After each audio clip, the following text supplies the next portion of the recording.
Nick Hajazi, the founder of the Mendes Cartel, the Natty King, the last true Natty Crusader, the one true heir to O'Hearn's Natty throne, and the president of the Natty Republic, El Presidente himself, here with the co-founder. Gentlemen, it is the rest day Q&A. Let's get down to bloody business. Co-founder, say something, man. What's up, boys? You're roasting me in the comments, man. Roasting me. Roasting my ass. Let's get down to it, chaps. Before we get into the questions, though, gentlemen, we're in the middle of the winter arc.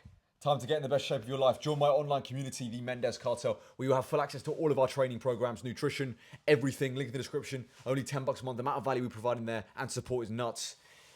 If you want to go an even further step than just being in my online community and you actually want full-on one-to-one coaching, go to my Instagram, link in the description, and DM me the word cartel. And lastly, chaps, as you can see in the backdrop, Natty Republic merch is on its way. I promise you that. Don't worry, it's coming, I promise. All right, first question is from Rav Q. Does the co-founder even lift? Come on, man, co-founder. Fuck me, man. No, I don't, bro. I do Pilates. Pilates and every now and then I do hot yoga. But lifting in my life, I've touched the weight. He's a Pilates vegan badminton player. That's what he does. He's a vegan Pilates badminton player that loves G4P. Those are his hobbies. All right, next question is from Chatzilla. When is the show? Sometime next year. Not exactly sure of the date yet. All right, next question is from the scientist. Do you believe that controlling the eccentric like that is beneficial? Absolutely. Absolutely. You actually build more muscle during the negative portion of the lift than you do in the concentric. So, yeah, controlling the negative. Obviously, I think some guys do take the mick with it, take the piss, but do control the negative. Like if you look at the way I do incline dumbbells, I really do my absolute utmost to slow it down on the way down, and you tear the muscle fibers even more doing that. What do you say in terms of like eccentric and concentric? I think it really comes down to the movement, really.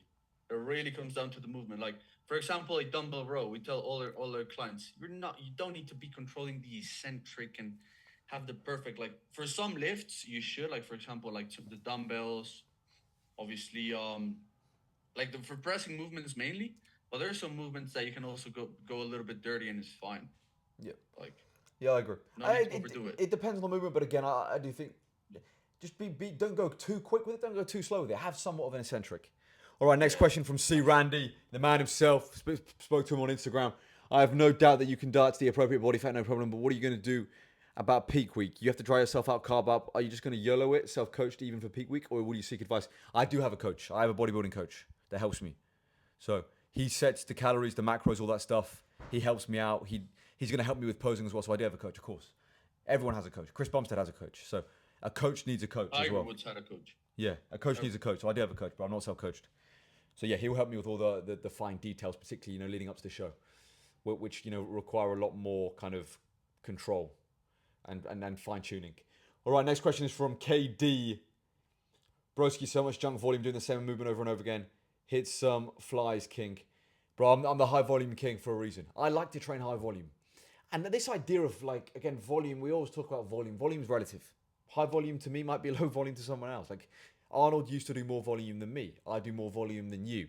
So it's just volume's relative and just the way I train, man. I like training high volume, even on a cut, on a bulk. I'm in the gym 4 or 5 hours. That's my style of training, man. I like doing it. Like Prime Cutler, like Prime Arnold. It's just how I like training. Not even from a hypertrophy standpoint, just mentally, man. I like getting in there. So I just train hard, man. And all this nonsense about volume, or if you do too much volume, you're not going to build muscle crazy. I've done high volume my whole lifting career, and I've built loads of muscle. So it is what it is, man. What would you say in terms of volume, bro? Because you're kind of more people focus too much on the literature and not the actual results. Exactly, man. Yeah. Focus on the results. Like if this guy looks like this, do you think the high volume is not working? Of course it is. Like use your brain. Like people have to start using their brain a little bit. Yep. Yeah, listen, there's different ways to train it. Like my brother said, the results. My brother has I wouldn't say it works. That's I wouldn't say my brother's low volume. You're not low volume, but you're not as high volume as me. And you like a little bit shorter, exactly. shorter, sharper, more efficient sessions. And there's people that are even low volume than my brother. So there's so many different styles of training. Don't focus on volume. Focus on what are you getting out of it. And ultimately, are you seeing results? If you are, then it's effective. Keep doing it. Next question is from Lampard. That gym looks amazing. At what time do you train? Because you always have the whole gym for yourself. I used to train very, very late. Now I'm training like more kind of early afternoon, which I prefer. I'm actually in a very, very good sleep schedule. Waking up earlier, in a good rhythm and groove and routine. I much prefer it. So now I train like early afternoon, but I used to train real late. When I'm cussing, I tend to change my training times. when I was bulking, I become nocturnal. But now I much prefer training in the day. You just feel way better. It's way less depressing. It can get very depressing training on your own. Next question is from Angel Youths. Have you trained neck? Have you trained neck? Looking good, my man. Never trained neck in my entire life. Heavy deadlifts, bro. You want a big, thick neck, big traps? Deadlifts. Pull from the floor, hinge. Exactly. Next question from Chris Dennis Power. Cuando hagas domindas, aprieta los discos con las piernas estiradas a largo plazo, te van a salir más fácil y estable. Translation, please, brother. I picked up most of it. No. Okay, I did this on purpose. Do you think I did it? Do you think this is a coincidence? So when you do quads open. No. What dominadas is pull-ups. Well, okay, when you do pull-ups. Squeeze the discs with your legs. Oh, okay. Squeeze the plates with your legs. While your legs are straight, and they will make the movement so much easier. Okay. So just squeeze, like we've got this coming in the past. Just squeeze the shit out of the plates with your thighs when doing pull-ups, and it'll make it easier and more stable. Give that a shot next session. Yeah. All right. Beautiful. Thank you. Next question is from the Barefoot Drummer. This is stupid. You're allowed to be strong. Who cares about weighted? Everyone knows mass moves. This is dumb. What's he talking about? There's the 15% body fat reel. Yes. Oh. Bro, obviously, listen. Is that a little bit rage bait? Of course. Am I trying to piss a few people off? Of course, bro. You got to understand the Instagram game, okay? In terms of, but the point still remains, like, bro, if you're very, very, very fat, like, it's way easier to be strong, man. What's most impressive is when I see a guy that's lean and strong, like pound for pound. Yeah, Michael Hearn, when he's shredded, he's still incline benching 405. Like Larry Wheels, shredded, crazy strong. Like it is still impressive. Like, listen, as particularly if you're like an all-time strong man, I don't think it matters. Like if you're Eddie Hall or Hathor Bjornsson, I don't think fucking weight matters. It means nothing because at that level of strength, it doesn't mean anything. Like it doesn't matter. Like they're just freaks. But like for the average guy, like if you can remain relatively lean and be strong, it's just way more impressive. That's the truth of it. Being lean, being strong, more useful and more useful. Like being fat is a hindrance. Being fat sucks. Exactly. Like when you're fat, the only fun time is the gym. That's it. Everything sucks outside the gym when you're fat. Yeah. Life's way better. It's just there's way more utility out the gym, and like just try and be strong and lean. Try and do both. Try and have the physique and also be strong. Power bodybuilding, the essence of power bodybuilding. All right, final question is from Amar. I bench 150, squat 260, and deadlift 300 at 79 kilo at around 12% body fat, 10 to 12% body fat at 17. Does this count?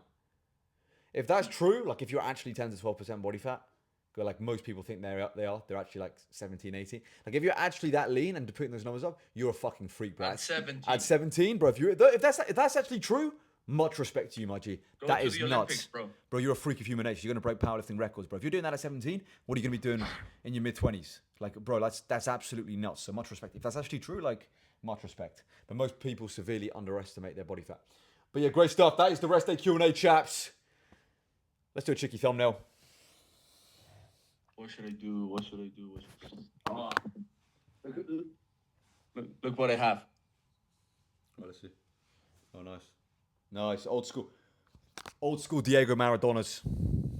Diego used to wear those back in the day. Those are actually the boots Maradona used. Better than football. You know, those are the actual because we couldn't make it. Those are the actual signed boots Maradona wore when he ran past the entire England team. He co-founder bought those at auction for 17 million quid. All right, let's go.